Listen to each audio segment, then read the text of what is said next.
Ok, ¿están listos para continuar?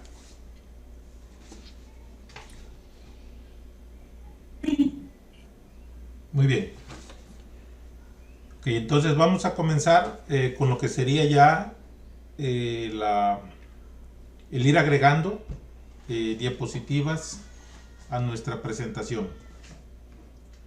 Cada vez que queremos agregar una nueva diapositiva, solamente tenemos que incluir una instancia del entorno frame. Eso se hace con begin frame, end frame. El comando begin frame lleva al final un argumento que es el título que va a tener esa diapositiva. Si uno no conoce el título en ese momento, se le puede agregar también por separado por medio de la macro frame title. Vamos a suponer que fuese esta primera diapositiva, la introducción de nuestro trabajo. Entonces iría de esa forma. Y a continuación del título colocaríamos ya pues el contenido de nuestra diapositiva. Voy a poner un texto dummy por acá.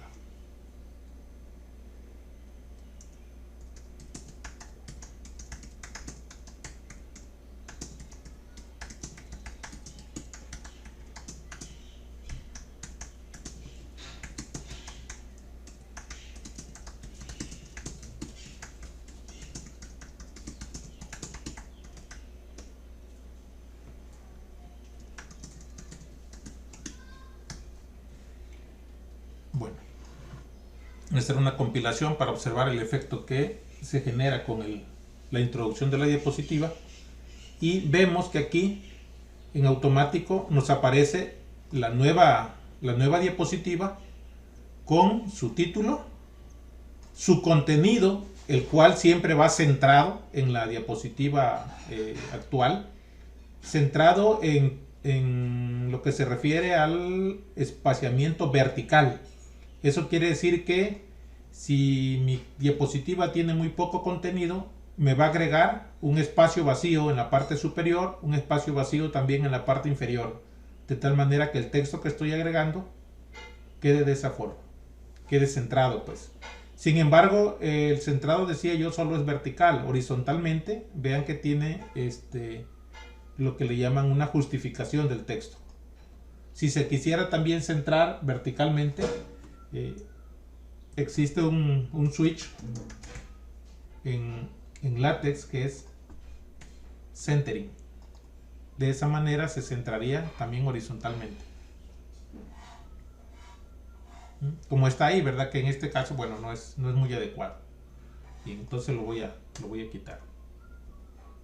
Observen además que la apariencia de la nueva diapositiva es prácticamente la misma que la que tiene la diapositiva de título. Es decir, copia todos los parámetros de color, tipo de letra, etcétera, del tema que cargamos al inicio de del tema Madrid, y también del tema de color. Beaver, no recuerdo, creo que es un animalito, ¿no? Es un castor, creo, el Beaver. Ok. Si queremos agregar una nueva diapositiva, pues tenemos que hacer exactamente lo mismo.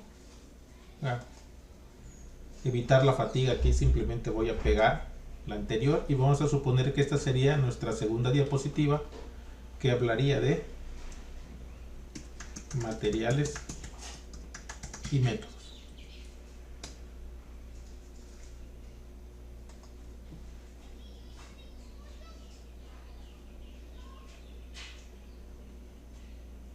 Ahí se agregó la segunda diapositiva.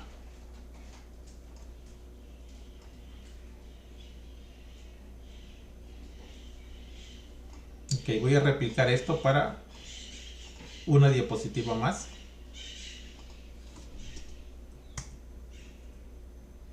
Y voy a quitar esto que dice aquí, sección de introducción, que lo teníamos al inicio. Ahorita explico para qué sirve el seccionamiento. Y a esta le voy a llamar diapositiva de resultados.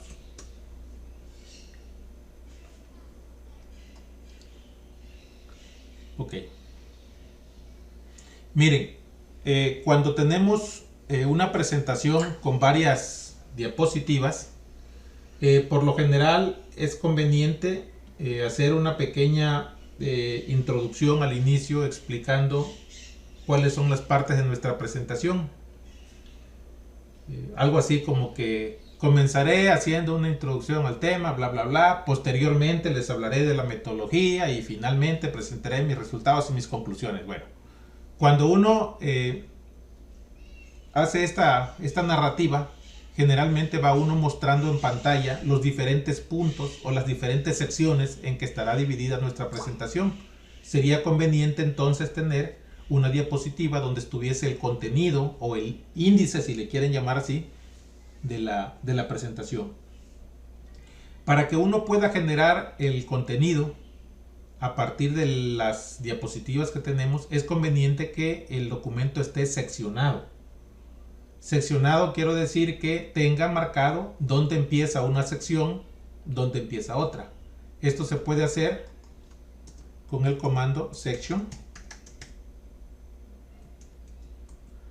Aunque la diapositiva ya tenga el título de introducción, sería conveniente aquí introducir una sección que tenga el mismo nombre. Igual, antes de la de materiales y métodos,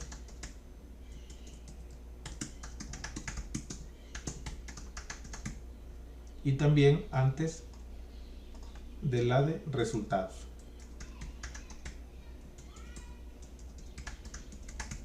También se pueden crear subsecciones dentro de una sección.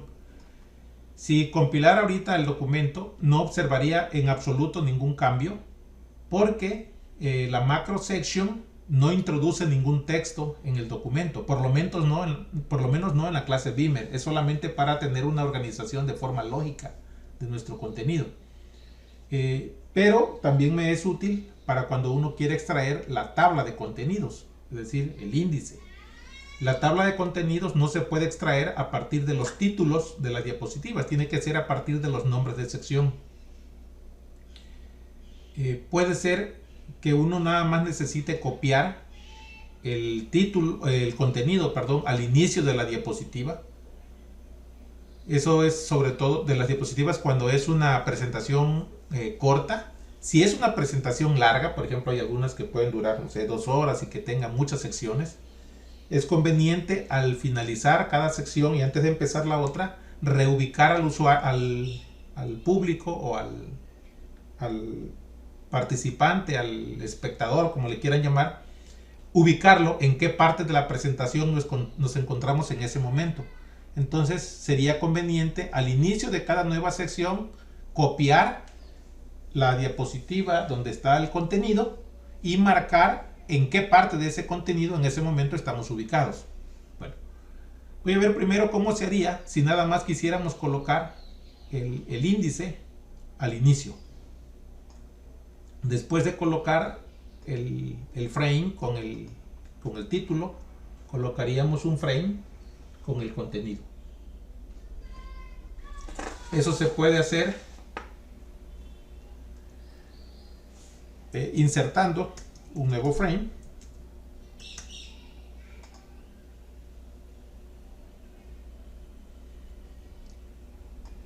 cuyo título puede ser contenido o bueno, ustedes escojan ahí la cadena que consideren apropiado. En inglés por lo general se usa outline y luego colocamos esta macro de LaTeX que hace un escaneo de todas las secciones que tiene el documento y lo inserta ahí en forma de una tabla de contenidos, en forma de un título. Pues si queremos que se vaya haciendo una pausa entre sección y sección, aquí se le puede colocar pause sections. Si hubieran subsecciones también se puede colocar pause subsections. Bueno, voy a compilar para mostrar qué es lo que genera.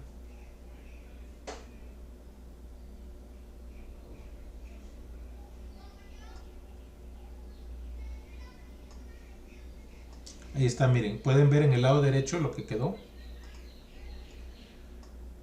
Después de la diapositiva de título nos aparece la de contenido y nos está marcando primero nada más el de la introducción. Cuando demos un clic para avanzar a la siguiente diapositiva, nos aparece introducción y materiales y métodos. Damos otro clic, nos va a aparecer las tres secciones. Esto es para que uno vaya paulatinamente introduciendo las secciones de que va a constar nuestra presentación al tiempo que las describimos. Algo así como, primero haré una introducción sobre mi tema, bla bla bla. Damos clic y en ese momento se muestra ya con dos elementos y decimos, a continuación presentaré la metodología, bla bla bla. Finalmente mostraré los resultados obtenidos, sus conclusiones, etcétera. Bueno, vean que aunque solamente tengo aquí aparentemente una diapositiva generada, por el hecho de que yo le marqué aquí la opción de pausa, en automático Beamer generó 3 diapositivas, pero me las acomoda de tal forma que van apareciendo de manera progresiva conforme voy dando clic en el documento. Eso es para que no aparezca de golpe el índice completo, sino para que me vaya apareciendo punto por punto conforme lo voy narrando. ¿De acuerdo? Quedaría entonces de esa forma. Además, cuando ustedes abran el documento PDF que se genera, van a ver que el documento tiene una estructura de árbol, que en el caso de Adobe Reader aparece en el lado izquierdo, y ustedes pueden directamente con ese índice pincharle en la sección de la presentación a donde quieren ir e inmediatamente les lleva, ¿sí? Igual en este son hipervínculos, ¿no? Si le doy en resultados, por ejemplo, automáticamente me lleva a la diapositiva de resultados.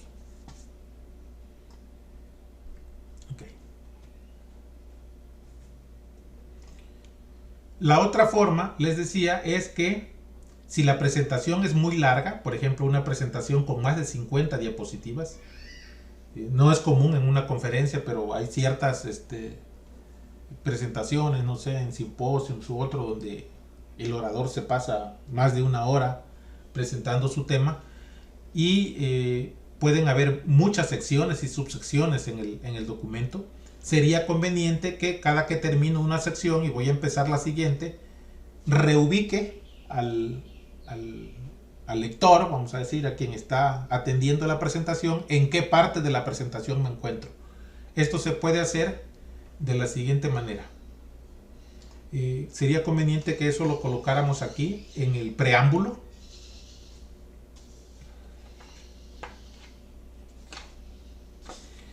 Lo que queremos en este caso es que nos vaya presentando el contenido o el índice al inicio de cada sección y que además me vaya marcando la posición en la que me encuentro actualmente. Para ello hacemos uso de esta macro, Add Begin Section.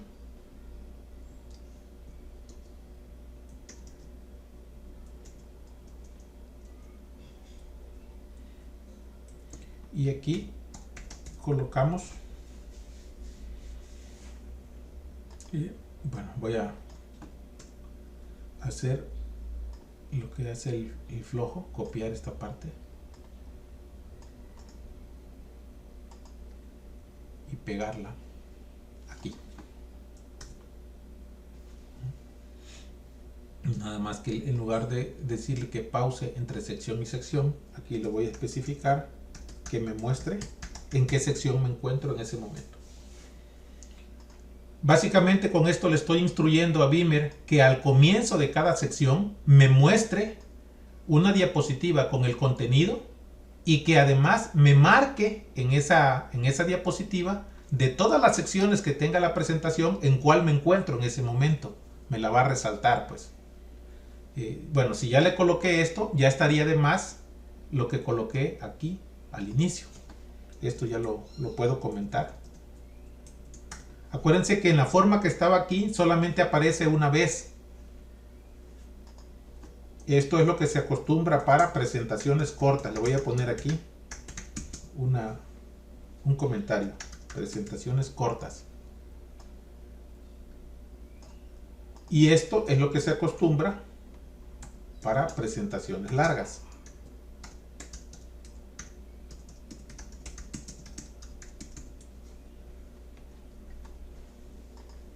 Bueno, habrán ocasiones en que ni siquiera ponga uno una tabla de contenidos. Eso especialmente en conferencias o en congresos donde te asignan un tiempo muy corto para tu presentación. Si te vas a pasar, no sé, 2 minutos explicando en qué consiste tu presentación, pues ya prácticamente no te va a quedar tiempo para la presentación misma, ¿no? En esos casos, bueno, uno omite incluso el presentar la tabla de contenidos y nos vamos directamente a la introducción. Pero bueno, a ver, voy a compilar.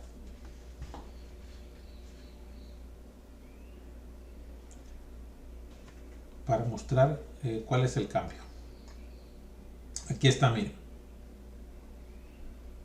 A ver, después de la diapositiva de título tenemos que como vamos a iniciar la primera sección, que es la de introducción, aquí me muestra la tabla de contenido completo, pero vean que las secciones que todavía no voy a cubrir me las pone atenuadas. Y la que estoy por iniciar me la pone en una letra, en un color más intenso. Ok, aquí viene luego la introducción.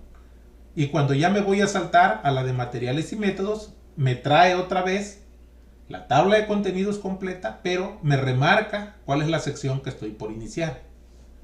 Les digo, esto es bajo la suposición de que uno tiene que presentar varias diapositivas en cada sección, ¿verdad?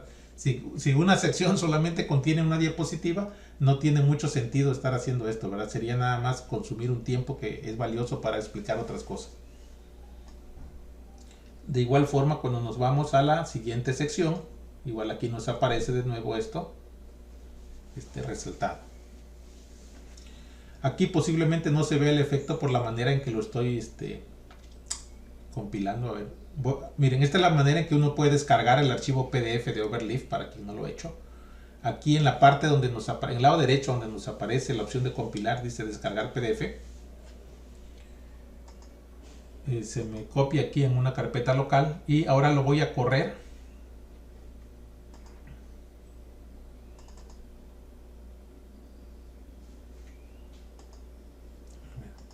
Voy a abrirlo con el visor PDF que tengo disponible. Esto es lo que les decía, miren, al abrir las secciones, al generar secciones, automáticamente me muestra este índice, marcadores le llaman, ¿no? Y con control L podemos pasar a pantalla completa y entonces uno va dando clic para que vaya avanzando diapositiva por diapositiva. ¿Okay? Bueno.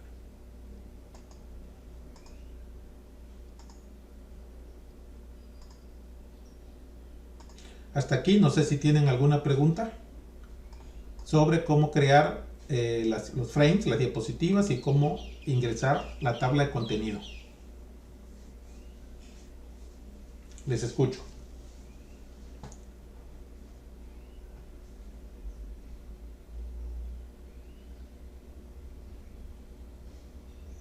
Todo claro hasta el momento.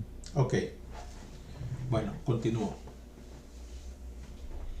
Me voy a ir a la diapositiva de introducción.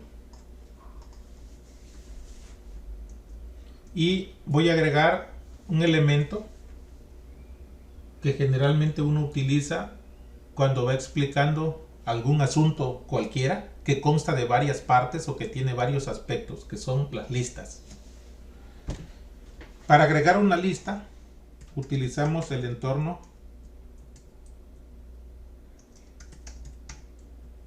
de itemizado cuando la lista no va enumerada y utilizamos enumerate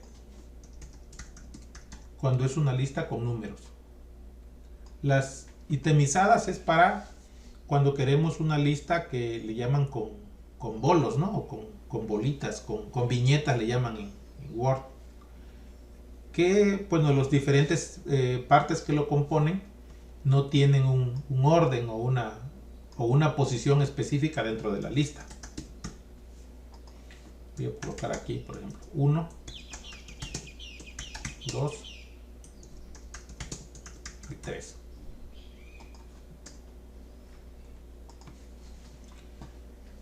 El aspecto que tenga la lista, ya sea itemizada o numerada, va a depender de el tema que tengamos seleccionado para nuestra presentación. Aquí lo pueden observar ustedes en el lado derecho. Esta lista en el tema Madrid que tenemos actualmente seleccionado, aparecen como bolitas de color azul. Si escogemos un tema diferente, puede ser que en lugar de bolas sean cuadros o que sean de otro color, ¿no? Bueno, una cosa que uno a veces también requiere es que cuando se va haciendo la presentación y en una diapositiva uno va a mostrar una lista, quiere que los elementos de la lista se vayan desplegando uno por uno. Es decir, que no se muestren, en este caso, los 3 al mismo tiempo, sino que vayan apareciendo, se vayan revelando poco a poco conforme uno va haciendo la narración. Eso se puede conseguir aquí a continuación de donde coloca uno el comando de itemizado, colocando este argumento opcional.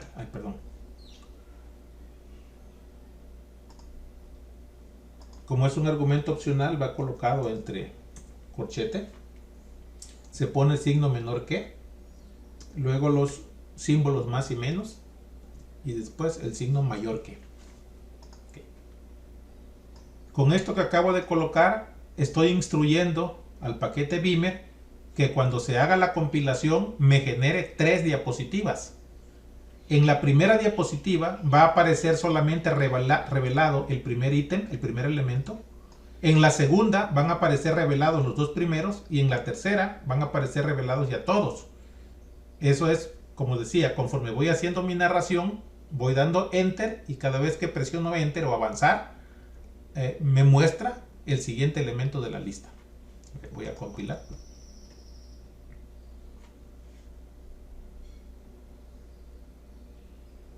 Ahí está, miren.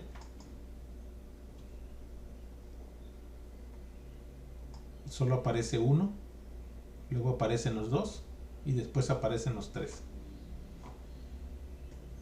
Yo aquí lo metí en un solo frame, pero en automático el paquete Beamer me generó 3 páginas, ¿no? O 3, sí, 3 páginas en realidad. Sí. Los va mostrando de forma progresiva para que genere el efecto de que van apareciendo uno por uno. Ok. Bueno, me voy a ir ahora a la diapositiva de materiales y métodos y voy a mostrarles aquí. En ocasiones uno quiere mostrar en una sola diapositiva varios elementos, pero que queden alineados a la par uno de otro. Por ejemplo, puedo colocar una figura en el lado derecho y en el lado izquierdo una descripción de lo que corresponde a esa figura o que contiene la figura.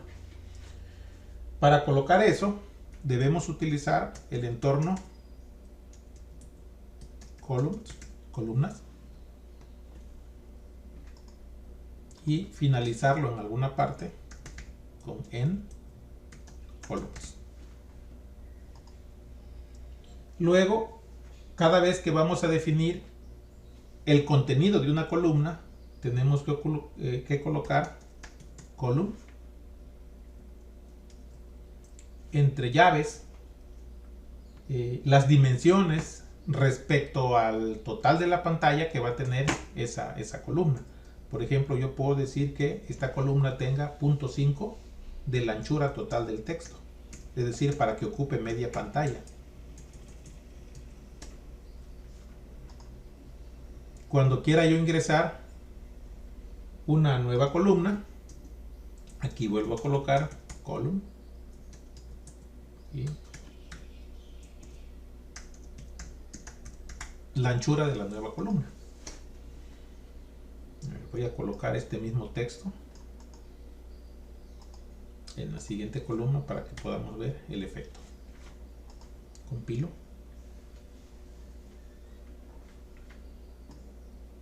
Y esto está aquí. Ahí lo pueden ustedes observar. Hay dos partes. Hay una división invisible por acá a media a media pantalla que separa la columna 1 de la columna número 2. La primera tiene anchura de 0.5 y la otra de 0.5 también. Del total del texto. Igual le pueden dar centímetros, puntos o cualquier otra unidad de medida, ¿verdad? Yo les comentaba en la sesión anterior que LaTeX tiene esa ventaja, que además de que me permite utilizar unidades físicas, me permite usar unidades lógicas. Por ejemplo, en este caso la unidad de lógica TextWidth, que representa el tamaño actual que tiene el texto en función de cómo está configurado a la hora de que se compila. No tienen que ser todas las columnas del mismo tamaño. Ahora puede ser una, por ejemplo, 0.6 y la otra 0.4. A ver, voy a cambiar el contenido de esta columna 0.4 para que tenga aquí una imagen. Por ejemplo, la imagen del dron que cargamos al inicio. Vamos a poner dron. No necesito especificar la extensión. Aquí lo que puedo especificar es la anchura que va a tener esa imagen del dron. Miren, si yo le pongo esto, TextWidth, no estoy indicando que vaya a ocupar toda la pantalla. Lo que estoy especificando es que va a ocupar la anchura que tengo disponible en ese momento. Como en ese momento lo que está disponible es el 40% de la anchura global del documento o de la página, en este caso, al tener el 100% del TextWidth, se interpretaría como el 100% del 40%. Es decir, ocuparía la columna completa. Okay, vamos a ver, lo compilo. Y se vería de esa forma. Miren. Y le pueden poner, desde luego, otro porcentaje, ¿verdad? Para que dejara un espacio vacío entre el texto y no se vea ahí tan pegadito. ¿Sí? Entonces, de esa manera uno puede acomodar o distribuir elementos en una columna, en varias columnas, perdón.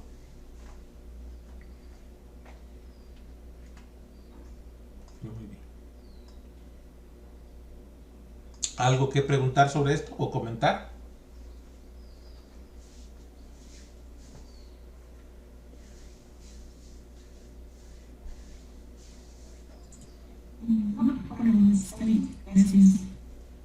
Bueno. Para practicar lo que habíamos comentado en la sesión anterior sobre las tablas, miren, ahorita por ejemplo voy a hacer que en la primera columna se agregue una tabla con las propiedades físicas o parámetros o dimensiones del dron. Entonces en la columna número 1 voy a mover acá y vamos a insertar una tabla. Recuerden que la tabla se inserta con el entorno tabular. Y aquí podríamos hablar de su largo,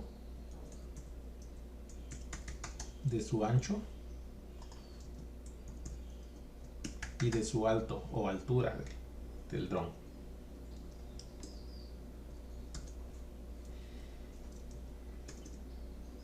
Aprovecho para hacerles comercial de uno de los paquetes que más me han resultado útiles. Lo voy a cargar aquí al inicio. Acuérdense que los paquetes solamente se pueden cargar en el preámbulo, es decir, antes de llegar al Begin Document. El paquete del que les hablo se llama SI Unit X. SI por Sistema Internacional, el Sistema Internacional de Unidades.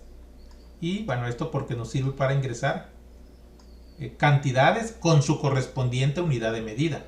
Por ejemplo, si yo quiero decir 5 metros, 10 pascales, 20 metros por segundo, etc. A ver, ¿cómo lo colocaríamos aquí? Por ejemplo, largo. Vamos a suponer que este dron tuviese 40 centímetros de largo. Escribimos el comando o la macro SI seguido de dos campos. En el primero va una cantidad, por ejemplo 40, y luego una unidad de medida. El metro se puede escribir así, y para decir que es la centésima parte podemos utilizar centi. Puede parecerles ahorita una exageración, luego les voy a explicar cuál es su utilidad. Miren, voy a hacer lo mismo ahora para las otras dimensiones.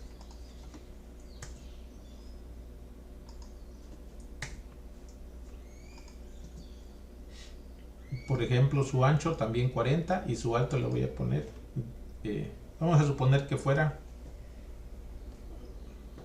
15 centímetros. 15 centímetros. A ver, voy a compilar.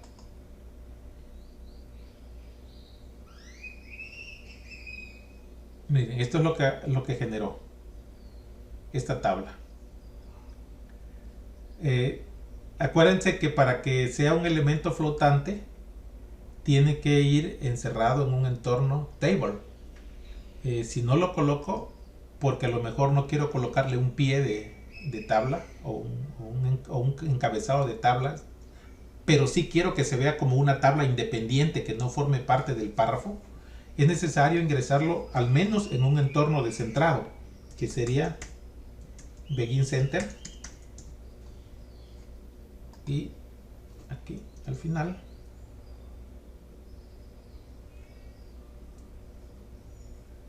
en Center.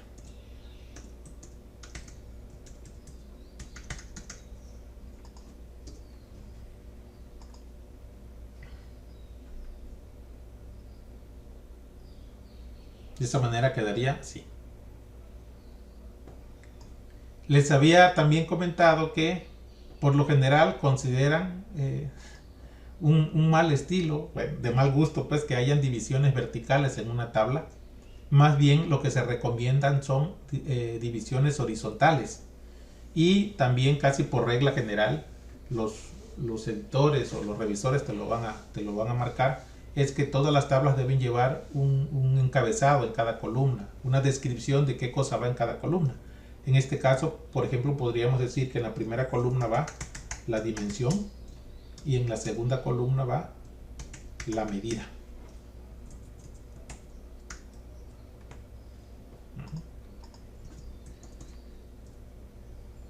Una manera de poner las divisiones horizontales es con el comando de línea horizontal. Y se recomendaría colocar una al comienzo, una en medio y una al final. Esto para que uno tenga claro dónde exactamente empieza la tabla, la final, dónde termina, y la que va en medio es para separar la cabecera de la tabla de los datos de la tabla. Okay.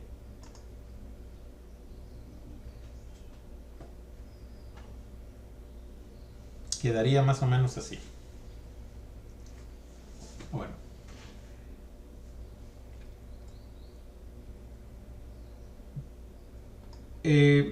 Estos comandos, que son comandos primitivos de LaTeX para líneas horizontales, por lo general no calculan bien el espaciamiento que debe haber entre la línea y la cabecera, o la cabecera y la línea, o los datos y la línea final.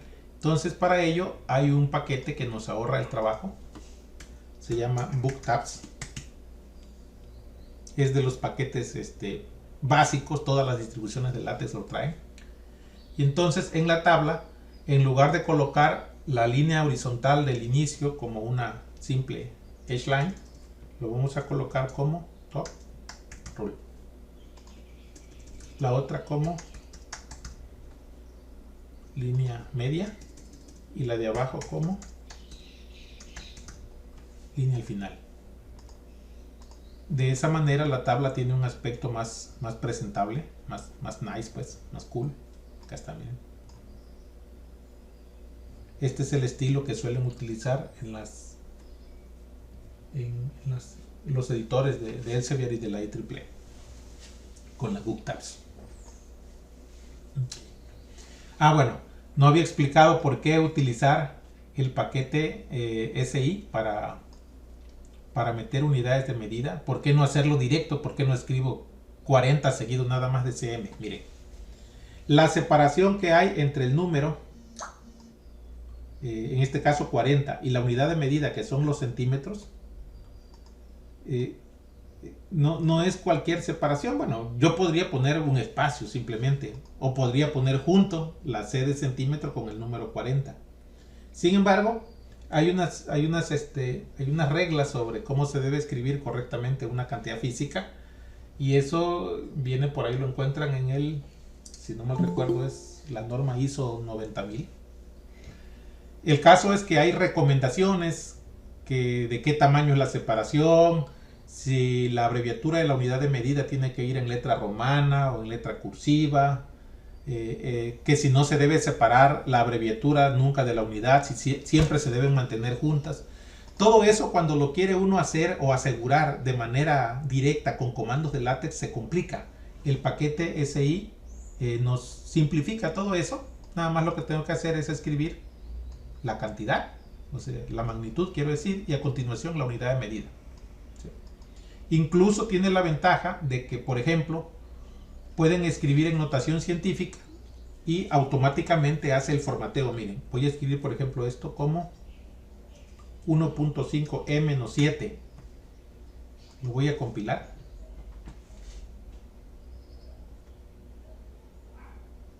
Vean que automáticamente, aquí está, se convirtió en 1.5 por 10 a la menos 7. Sin el uso de este paquete SI, para generar este efecto, uno tendría que ver, primero cambiado a entorno matemático, aquí utilizar la macro times, luego utilizar el símbolo de elevación a potencia. Bueno, todo eso se simplifica con la utilización del paquete SI. Ok, voy a dejarlo así como está.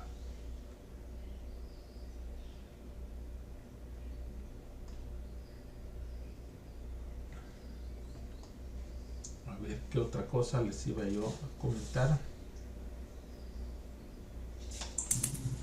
Maestro, una pregunta. Sí, dígame. ¿Podría mostrar el paquete que utilizó con SI? Ah, sí, claro. El paquete. Ajá, aquí está, mira, se llama SI Unit X. Y para las tablas es BookTabs. Gracias. Ajá. ¿Sabe para qué me ha servido mucho ese paquete? Por ejemplo, cuando tiene uno que utilizar una unidad de medida que tiene algún símbolo raro. Por ejemplo, si estos 15 en lugar de ser centímetros fueran grados Fahrenheit o grados Celsius, aquí bastaría con escribir 15 Celsius. Y automáticamente se pone el símbolo de grado y la C de Celsius, ¿no? Acá está, mire, genera este efecto. ¿Sí?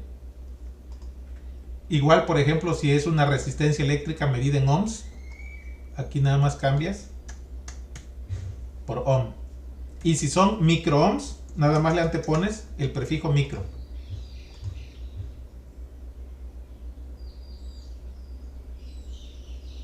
Ajá, mira, de esa manera puedes hacer el ingreso de cantidades así complejas con pocos teclazos. Bueno.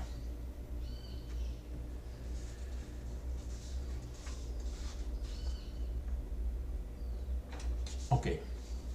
Cuando se trata de introducir en una diapositiva algo muy elemental, a lo mejor una diapositiva que solo contenga una imagen, puede ser muy laborioso estar ingresando begin frame, el include graphics para la imagen y luego end frame. Hay una versión corta para generar marcos o diapositivas, que es el comando frame. Entre paréntesis tendrías que ponerle el comando que quieras usar en esa diapositiva. Si es nada más poner una imagen en una diapositiva, bastaría include graphics y el nombre del gráfico, ¿no? Por ejemplo, miren, yo acostumbro en la diapositiva final poner una de agradecimiento, una de thank you. Y si quieres que rellene toda la diapositiva, aquí le puedes colocar que su anchura de esa imagen sea todo lo que tengas disponible para el texto. Text width. O sea, compilar.